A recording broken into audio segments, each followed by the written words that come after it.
ജനം ടിവിയും ഡൽഹി ആസ്ഥാനമായി പ്രവർത്തിക്കുന്ന പാഞ്ചജന്യം ഭാരതവും സംയുക്തമായി അവതരിപ്പിക്കുന്ന ശ്രീരാമസാഗരത്തിലേക്ക് എല്ലാ പ്രിയ പ്രേക്ഷകർക്കും സ്വാഗതം.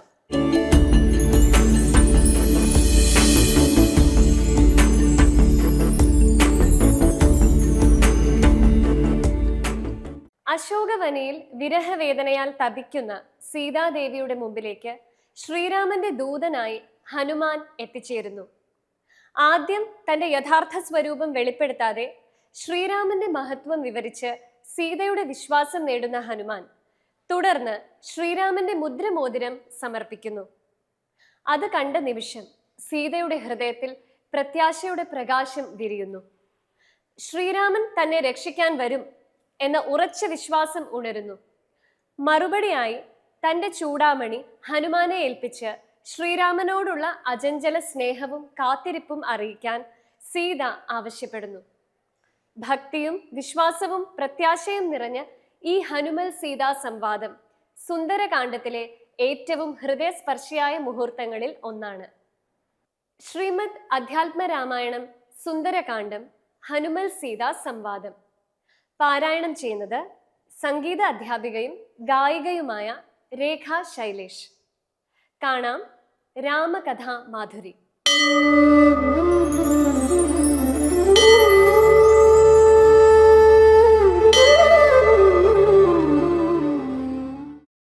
ശ്രീരാമ രാമ രാമ ശ്രീരാമചന്ദ്ര ജയ. ശ്രീരാമ രാമ രാമ ശ്രീരാമഭദ്ര ജയ. ശ്രീരാമ രാമ രാമ സീതാഭിരാമ രാമ. ശ്രീരാമ രാമ രാമ ലോകാഭിരാമ ജയ. സുന്ദരകാന്ഡം ഹനുമൽ സീതാ സംവാദം. ഉഷസി നിശിചരികളിവരുടലു മമ ഭക്ഷിക്കുമുറ്റവരായിട്ടൊരുത്തരുമില്ലമേ. മരണമിഹ വരുവതിനുമൊരു കഴിവു കണ്ടീല. മാനവവീരനുമെന്നെ മറന്നിതു. കളവനിഹ വിരവിനോടു ജീവനമദ്യ ഞാൻ. കാകുൽസ്ഥനും കരുണാഹീനനെത്രയും. മനസി മുഹുരിവ പലതുമോർത്തു സന്താപേന മന്ദമന്ദമെഴുന്നേറ്റു നിന്നാകുലാൽ. തരളതര ഹൃദയമൊരു ഭർത്താരമോർത്തോർത്തു താണുകിടന്നൊരു ശിംശിപാശാഖയും. സഭയ പരവശ തരളമാലംഭ്യ ബാഷ്പവും സന്തതം വാർത്തു വിലാപം തുടങ്ങിനാൾ. പവനസുതനിവ പലവുമാലോക്യ മാനസേ പാർത്തു പതുക്കെ പറഞ്ഞു തുടങ്ങിനാൻ. ജഗതമലനയന വരഗോത്രേ ദശരഥൻ ജാതനായാനവൻ തന്നുടെ പുത്രരായി. രതിരമണ തുല്യരായി 4 പേരുണ്ടിതു. രാമഭരത സൗമിത്രേ ശത്രുഘ്നന്മാർ. രജനിചരകുലനിധന ഹേതുഭൂതൻ പിതുരാജ്ഞയാ കാനനം തന്നിൽ വാണിടിനാൻ.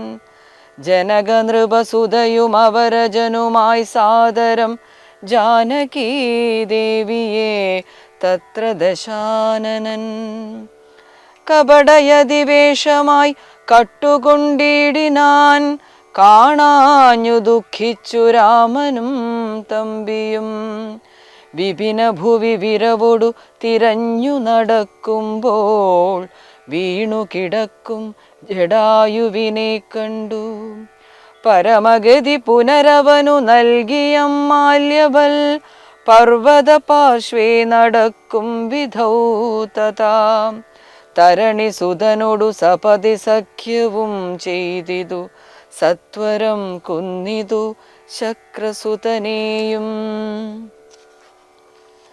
തരണി തനയനുമത കപീന്ദ്രനായി വന്നിതു.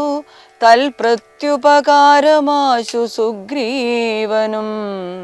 കപിവരരെ വിരവിനോടു 4 ദിക്കിങ്കലും കണ്ടുവരുവാനയച്ചോരനന്തരം പുനരവരിലൊരു വനഹമത്ര വന്നിടിനേൻ പുണ്യവാനായ സമ്പാദിതൻ വാക്കിനാൽ. ജലനിധിയുമൊരു ശതകയോജനാ വിസ്തൃതം ചെമ്മേ കുതിച്ചു ചാടിക്കടന്നിടിനേൻ. രജനിചരപുരിയിൽ മുഴുവൻ തിരഞ്ഞേനഹം രാത്രിയിലത്ര താതാനുഗ്രഹവശാൽ.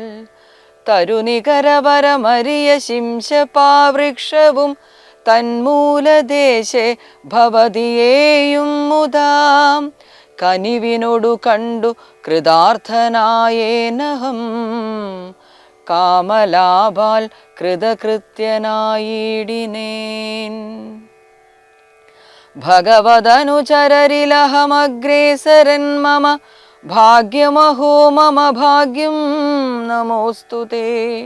പ്ലവകകുലവരനിധി പറഞ്ഞടങ്ങിടിനാൻ പിന്നെ ഇളകാതിരുന്നാനരക്ഷണം. കിമിതി രഘുകുലവരചരിത്രം ക്രമേണ മേ കീർത്തിച്ചിതാകാശമാർഗേ മനോഹരം. പവനൊരു കൃപയൊടു പറഞ്ഞു കേൾപ്പിക്കയോ പാപിയാമെന്നുടെ മാനസഭ്രാന്തിയോ. സുചിരിതരമൊരു പൊഴുതുറങ്ങാതെ ഞാനിഹ സ്വപ്നമോ കാൺമാനവകാശമില്ലല്ലോ. സരസതരപതി ചരിതമാശു കർണാമൃതം സത്യമായി വന്നിതാവു മമ ദൈവമേ. ഒരു പുരുഷനിതു മമ പറഞ്ഞുവെന്നാകിൽ അത്യുത്തമൻ മുൻപിൽ മേ കാണായി വരേണമേ. ജനക നൃപദുഹിതൃവചനം കേട്ടു മാരുതി ജാതമോദം മന്ദമന്ദമിറങ്ങിനാൻ. വിനയമൊടും അവനി മകൾ ചരണനളിനാന്തികേ വീണു നമസ്കരിച്ചാൻ ഭക്തിപൂർവകം. തൊഴുതു ചെറുതകലയവനാശു നിന്നിടിനാൻ തുഷ്ട്യാ കലപിംഗതുല്യ ശരീരനായി. ഇവിടെ നിശിചരപതി വലിമുഖവേഷമായി എന്നെ മോഹിപ്പിപ്പതിന്നു വരികയോ.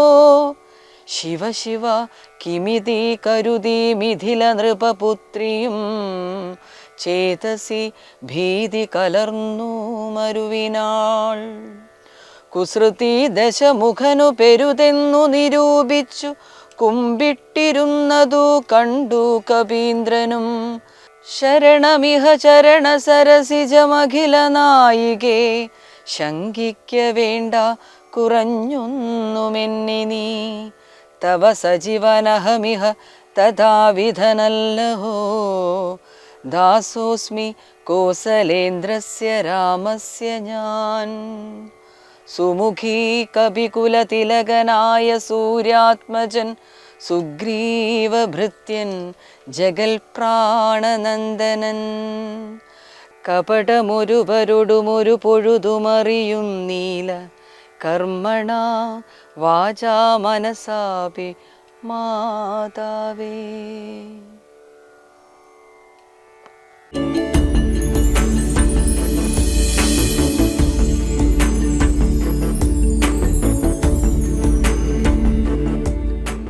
രാമായണ വായന ഒരു ഗ്രന്ഥവായന മാത്രമല്ല, അത് ജീവിതത്തെ പ്രകാശിപ്പിക്കുന്ന ആത്മീയ യാത്രയാണ്. ശ്രീരാമന്റെ ധർമ്മനിഷ്ഠയും സീതാദേവിയുടെ സഹനവും ലക്ഷ്മണന്റെ സമർപ്പണവും ഹനുമാന്റെ ഭക്തിയും നമ്മുടെ ജീവിതത്തിന് വഴികാട്ടികളാകുന്നു. ഓരോ ദിവസവും രാമായണത്തിലെ ഓരോ അധ്യായം വായിക്കുമ്പോൾ നാം സത്യത്തിൻ്റെയും ധർമ്മത്തിൻ്റെയും കരുണയുടെയും പാതയിലൂടെ മുന്നേറുകയാണ്.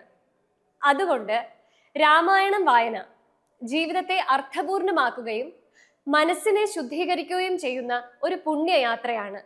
പ്രശസ്ത സാഹിത്യകാരൻ സി രാധാകൃഷ്ണൻ സാറിന്റെ പ്രഭാഷണം കേൾക്കാം. രാമായണ വായന ജീവിത മന്ത്രം. കാണാം രാമാമൃതം.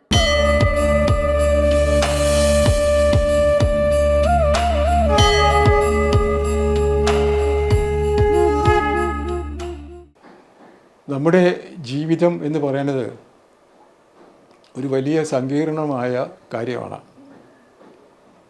അതിൻ്റെ മുഴുവൻ വിവരവും ഇപ്പോഴും സയൻസ് നമുക്ക് തന്നിട്ടില്ല. ഇന്ദ്രിയങ്ങളുണ്ട് നമുക്ക്. ഇന്ദ്രിയങ്ങൾ ശ്രേഷ്ഠങ്ങളാണ് എന്ന് ഗീത പറയണം. ഇന്ദ്രിയാണി പരാണ്യാഹോ.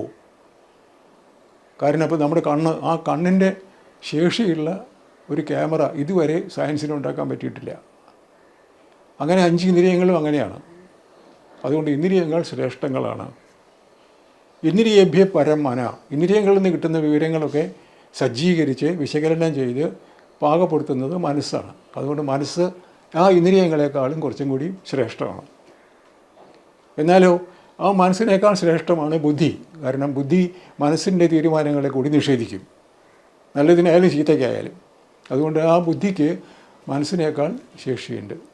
അങ്ങനെയുള്ള ബുദ്ധിയേക്കാൾ ശേഷിയുള്ള ശ്രേഷ്ഠമായ എന്താണോ ഉള്ളത് അതാണ് അതാണ് നമ്മുടെ ബോധം. ബോധമാണ് പ്രപഞ്ചത്തിൻ്റെ അടിസ്ഥാനമായ സവിശേഷത അല്ലെങ്കിൽ സത്യം. ഈ സത്യത്തിലേക്ക് നമുക്ക് എപ്പോഴാണോ ഒരു തുറസ് കിട്ടുന്നത്, ബുദ്ധിയുടെ ചീത്ത കാര്യങ്ങളെ പോലും നിയന്ത്രിക്കാൻ കഴിയുന്ന ഒരു ഈശ്വരബോധം, ഒരു ബോധാബോധം എപ്പോഴാണോ നമ്മുടെ മനസ്സിലുള്ളത്, അപ്പോഴാണ് നമുക്ക് മനുഷ്യത്വം എന്നതിൻ്റെ അർത്ഥവ്യാപ്തിയും സുഹൃതവും മനസ്സിലാവുക. ഇത് മനസ്സിലാക്കി തരികയാണ് മഹാകാവ്യങ്ങൾ രണ്ടും. നമ്മളത് ധരിക്കാറേ ഇല്ല. അതുകൊണ്ടാണ് ഈ രാവണവധവും ഈ ഹനുമാനെ പോലെയുള്ള ആളുകളുടെ അത്ഭുത സൃഷ്ടികളുമൊക്കെ നമുക്ക് കാണാൻ കഴിയുന്നത്. എല്ലാ കഥാപാത്രങ്ങളും ഒത്തൊരുങ്ങി ഒരു പ്രപഞ്ചം ഉണ്ടാക്കി ആ പ്രപഞ്ചത്തിൽ സമാധാനം, ശാന്തി എന്നത് എങ്ങനെ കൈവരിക്കാം എന്നുള്ള സൂചനയാണ് ഇത്. അപ്പോൾ നമുക്കറിയാം, ഭൂമിയിൽ സമാധാനം ഉണ്ടാകണമെങ്കിൽ മനുഷ്യൻ്റെ കാര്യമാണല്ലോ നമ്മൾ പറയേണ്ടത്. നമുക്കിപ്പോൾ ഒരു പേപ്പട്ടിയെ സമാധാനം പഠിപ്പിക്കാൻ നമുക്ക് പറ്റില്ലല്ലോ. മനുഷ്യരെ എങ്ങനെ നേരെയാക്കാമെന്നല്ലേ പറയണത്. അങ്ങനെ നേരെയാക്കാമെന്ന് പറയുമ്പോൾ നമുക്ക് അടിസ്ഥാനപരമായിട്ട് എന്താണ് വേണ്ടത് നേരെയാവാന്ന് ചോദിച്ചാൽ, നമുക്ക് നമ്മളിലുള്ള ഈ കാമം, ക്രോധം എന്നുള്ളതിനെയൊക്കെ, കാമം ക്രോധം കളയുക എന്നുള്ളതാണ് മനുഷ്യൻ്റെ അടിസ്ഥാനപരമായ വിദ്യാഭ്യാസ ലക്ഷ്യം എന്നാണ് ഗീത പറയണത്. അത് എല്ലാ ഈ മഹാകാവ്യങ്ങളും പറയേണ്ടത് അത് തന്നെയാണ്. അങ്ങനെ വരുമ്പോൾ നമുക്കിത് ചെയ്യാൻ കഴിയണമെങ്കിൽ കാര്യമായിട്ട് ആദ്യമായിട്ട് വേണ്ടത് നമ്മുടെ പുരുഷാർത്ഥങ്ങളെക്കുറിച്ച് ഒരു ഉത്തമ ബോധമാണ്. ധർമ്മം, അർത്ഥം, കാമം, മോക്ഷം എന്നാണ്. 4 മനുഷ്യൻ്റെ അർത്ഥം, ജീവിതത്തിൻ്റെ അർത്ഥം, ലക്ഷ്യം. ഈ ധർമ്മം എന്നുള്ളതാണ് ആദ്യം. ധർമ്മമില്ലെങ്കിൽ ബാക്കി ഒന്നും നിലനിൽക്കില്ല. അതിൻ്റെ പുറത്താണ് ബാക്കിയെല്ലാം പണിയാൻ പറ്റുക. ധർമ്മോ രക്ഷതി രക്ഷിത എന്നാണ്.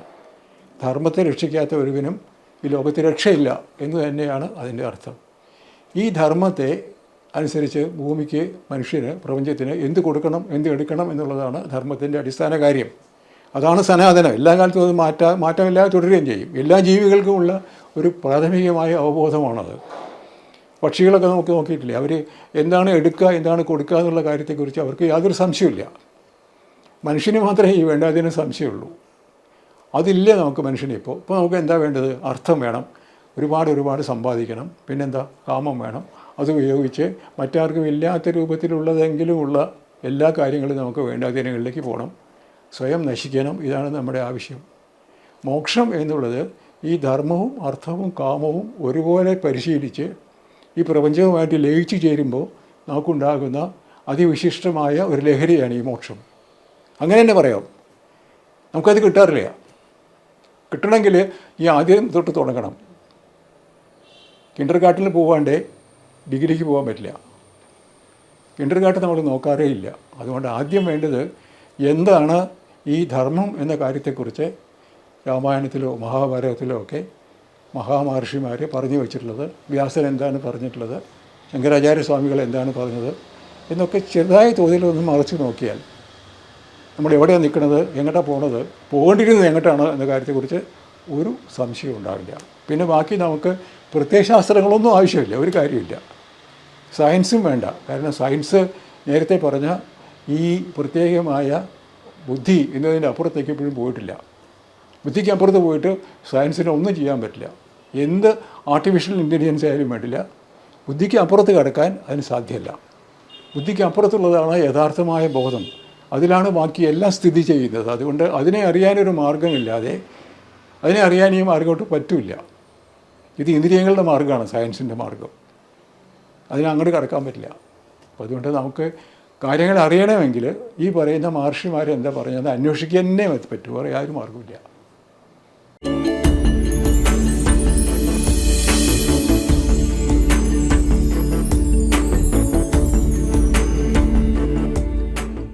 ശ്രീരാമന്റെ ദിവ്യസ്വരൂപത്തെയും കാരുണ്യത്തെയും മഹത്വത്തെയും ഹൃദയസ്പർശിയായി വർണ്ണിക്കുന്ന ഒരു ഗാനമാണ് അഭിരാമമൂർത്തെ എന്ന് തുടങ്ങുന്ന ഗാനം.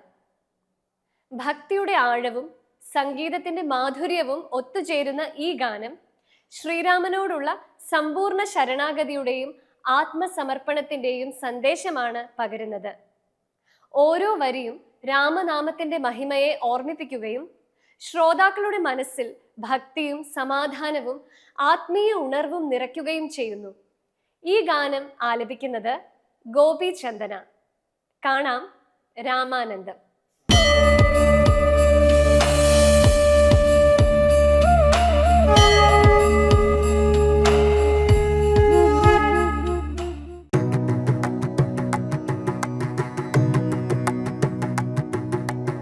അഭിരാമമൂർത്തി ശ്രീ ആഞ്ജനീയ അനുപമ കീർത്തി പവനസുതാ. അഭിരാമമൂർത്തി ശ്രീ ആഞ്ജനീയ അനുപമ കീർത്തി പവനസുതാ. അഭിരാമ ശ്രീരാമ ജപധ്യാന നിരതനാം അവികല ഭക്തിതൻ ആലയമേ. അവികല ഭക്തിതൻ ആലയമേ. അഭിരാമമൂർത്തി ശ്രീ ആഞ്ജനീയ അനുപമ കീർത്തി പവനസുതാ.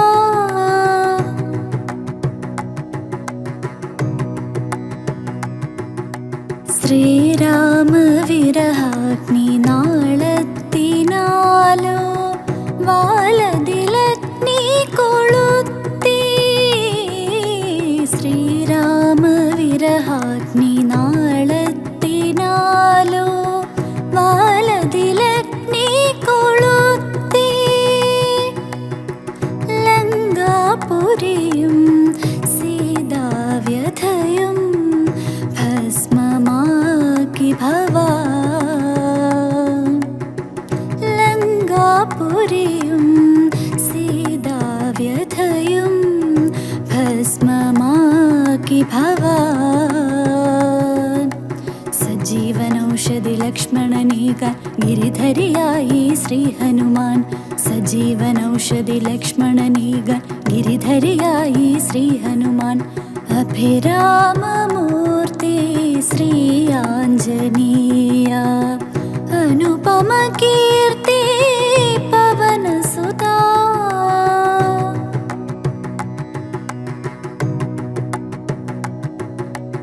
ഉള്ളം പിളർന്നു മരുൾ സുതനിന്നാൽ ഉള്ളിൽ തെളിവതും രാമരൂപം.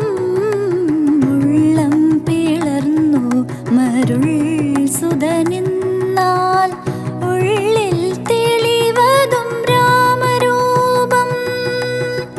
മാതൃകയല്ലോ ഹരിഭക്തി ദേവാ നിസ്തൂലമേ നിന്നാത്മശുദ്ധി. മാതൃകയല്ലോ ഹരിഭക്തി ദേവാ നിസ്തൂലമേ നിന്നാത്മശുദ്ധി. നീ മാത്രമല്ലോ അനിലസുധാ ചിരഞ്ജീവിയാമൊരു രാമഭദ്രൻ. നീ മാത്രമല്ലോ അനിലസുധാ ചിരഞ്ജീവിയാമൊരു രാമഭക്തൻ. അഭിരാമമൂർത്തി ശ്രീ ആഞ്ജനീയ അനുപമ കീർത്തി പവനസുതാ. അഭിരാമ ശ്രീരാമ ജപധ്യാന നിരതനാം അവികല ഭക്തിതൻ ആലയമേ. അവികല ഭക്തിതൻ ആലയമേ. मे अभिराममूर्ते श्री आञ्जनेया अनुपमकीर्ति पवनसुधा।